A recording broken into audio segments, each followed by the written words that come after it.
सो गए साल 2020 एक तरह से डब्ल्यूडब्ल्यू के लिए एक बहुत बड़ा टर्निंग पॉइंट था, क्योंकि इसी साल रोमन रेंज ने समर स्लैम में अपना रिटर्न्स करके हील टर्न लिया था और हमें ट्राइबल चीफ वाला एरा देखने को मिला था। लेकिन सोचो कि क्या होता है कि जो रोमन रेंज है वो साल 2020 में डब्ल्यूडब्ल्यू लेफ्ट कर देते तो।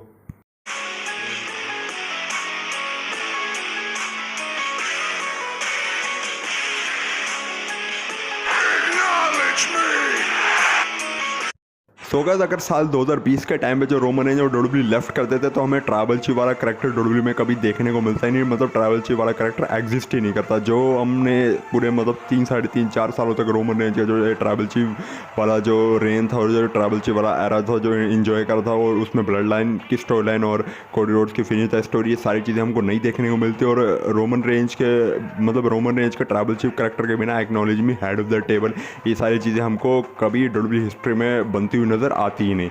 तो रोमन रेंज ने अगर साल 2020 में डब्ल्यूडब्ल्यू छोड़ी नहीं तो छोड़ी होती तो इतना हम अच्छा टाइम डब्ल्यूडब्ल्यू कभी इंजॉय कर ही नहीं पाते।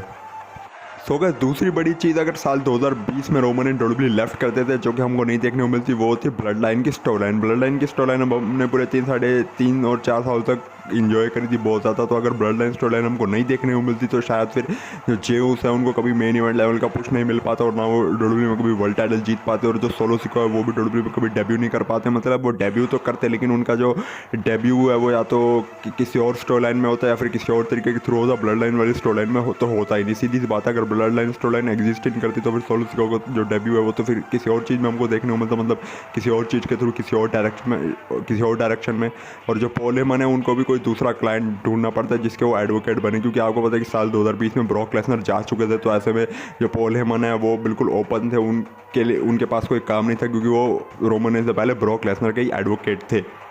और अगर ब्लड लाइन वाली स्टोरी लाइन नहीं होती फिर जो ऊसोस है वो भी शायद हमें इतना लंबा ग्रो करते हुए नज़र नहीं आते। आपको पता है कि जो ऊसोस है उन्होंने लॉन्गेस्ट टैग टीम रिकॉर्ड बनाया, उन्होंने इस रिकॉर्ड में न्यू डे को भी पीछे छोड़ दिया था। तो वो सारी चीज़ें हमको ऊसोस के साथ भी नहीं देखने को मिलती अगर ब्लड लाइन वाली स्टोरी लाइन नहीं होती तो।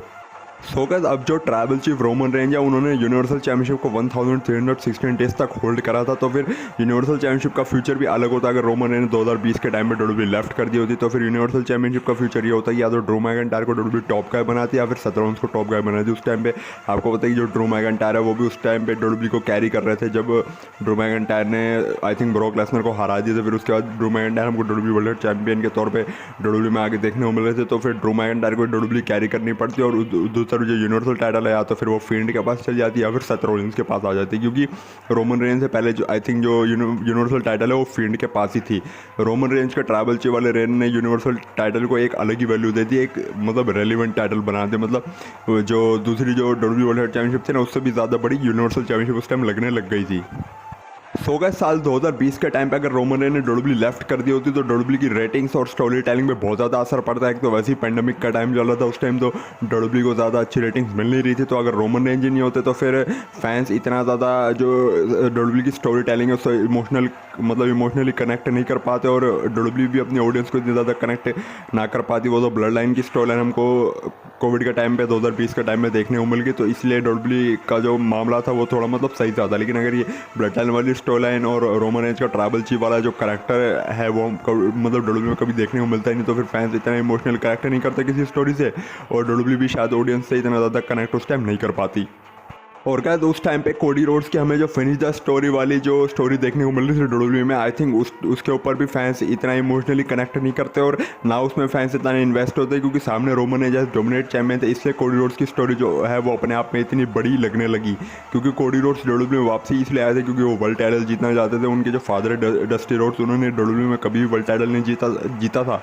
तो कोडी रोड्स वर्ल्ड टाइटल जीत के अपनी स्टोरी को फिनिश करना चाहते थे, अपने पापा का सपना पूरा करना चाहते थे। तो सामने अगर रोमन है जैसे डोमिनेट चैंपियन होते ही नहीं तो फिर जो कोडी रोड्स की फिनिश द स्टोरी वाली जो स्टोरी है उससे फैंस इतना इमोशनली कनेक्ट नहीं करते और ना फैंस उसमें इतना इन्वेस्ट होते।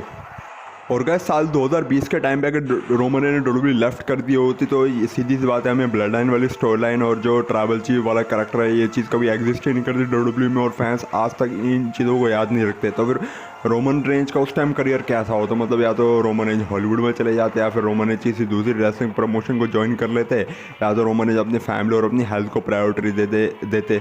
लेकिन ये समझ लो कि अगर 2020 के टाइम में रोमन रेंज ने समरस्लैम में अपना रिटर्न ना करके हील टर्न ना लिया होता, वो बिग डॉग ही बने रहते। और ये जो ट्राइबल चीफ वाली जो स्टोरी है, और मतलब ट्राइबल चीफ वाला एरा और ट्राइबल चीफ वाली स्टोरी और जो ब्लड लाइन वाली स्टोरी है, ये डब्ल्यूडब्ल्यूई में कभी एग्जिस्ट ही ना करती, तो रोमन रेंज का जो करियर है वो एकदम अलग ही लेवल का होता।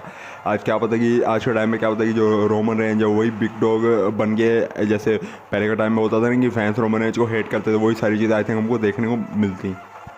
तो बस गाइस आज की वीडियो यहीं तक थी। आई होप आपको वीडियो जरूर अच्छी लगी होगी, तो लाइक में तो कोई मैं चैनल का कमेंट पे आप मुझे अपने थॉट्स बता सकते हो। बाकी अगर आप लोग चैनल पर नए हो तो चैनल को सब्सक्राइब करके बेल आइकन कॉल पर प्रेस कर लो, क्योंकि इस चैनल पे रेसलिंग कंटेंट आता रहता है और ऐसी रेसलिंग की यूनिक टॉपिक्स पे भी कई बार वीडियोस आ जाती है। बाकी आप लोग रेसलिंग के बड़े बड़े फैन तो जरूर से चैनल को सब्सक्राइब करके बेल आइकन कॉल पर प्रेस कर लेना। बाकी मिलता हूँ आपसे नेक्स्ट वीडियो में, तब तक के लिए bye bye and take care.